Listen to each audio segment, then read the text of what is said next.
छिंदवाड़ा जिले के केराब गांव में पद्मश्री से सम्मानित मांड और भजन गायिका बेगम बतूल का ऐतिहासिक स्वागत किया गया।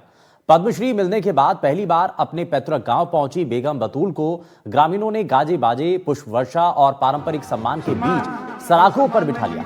जिस ठाकुर जी मंदिर में उन्होंने बचपन में भजन गाकर गायन सीखा था, उसी मंदिर में उनका अभिनंदन भी हुआ।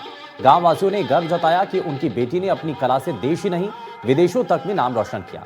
बेगम बतूल ने 8 साल की उम्र से भजन गायन शुरू किया और कठिन परिस्थितियों के बावजूद मान और भजन गायकी को साधन बनाया। उस दौरान उन्होंने साधना करती रही और उन्होंने 25 से ज्यादा देशों में भारतीय संस्कृति का परचम लहराया। बिल्कुल, आपने सुना अभी उनके खुद के मुंह से।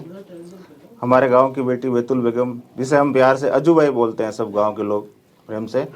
शुरू में वो यहाँ पे ठाकुर जी के मंदिर में भजन गाया करती थी, यही उनका शौक रहा और यही शौक को उन्होंने अपनी कला के रूप में आगे बढ़ाया। और जब इन्हें नारी शक्ति पुरस्कार के लिए सर्वप्रथम 2021 में सम्मानित किया गया, बड़े गांव को बहुत जोरदार खुशी हुई। सब लोगों ने हमने यहाँ बहुत खुशियाँ मनाई थी। उसके पश्चात जब पद्मश्री का अनाउंस हुआ, तभी हमने बहुत जोरदार इनके लिए खुशियाँ मनाई थी। और तभी से हम लोग सोच रहे थे कब अजू भाई या बैतुल बेगम जी हमारे यहाँ पधारे और उनका जोरदार तरीके से हम स्वागत सम्मान करें। और वही हमने किया। जब इनके आने का कार्यक्रम सेट हुआ तो हम लोगों ने पूरे गांव ने मिलकर, पूरे गांव के हर जाति समाज मोहल्ले से लोग, सब लोगों ने मिलकर एक शानदार कार्यक्रम कल हमने किया था, यानी का सम्मान समारोह। पूरे गांव में सब बच्चों, महिलाओं, किसी को ले लो आप, सबको बहुत जोरदार खुशी और इतना गर्व की अनुभूति हो रही है कि हमारे गाँव की एक बेटी जो एक छोटे से घर से निकल कर देश के शिखर को सबसे बड़ा सर्वोच्च सम्मान हमारे लिए लेके आई है। आज दुनिया भर में नाम रोशन किया है।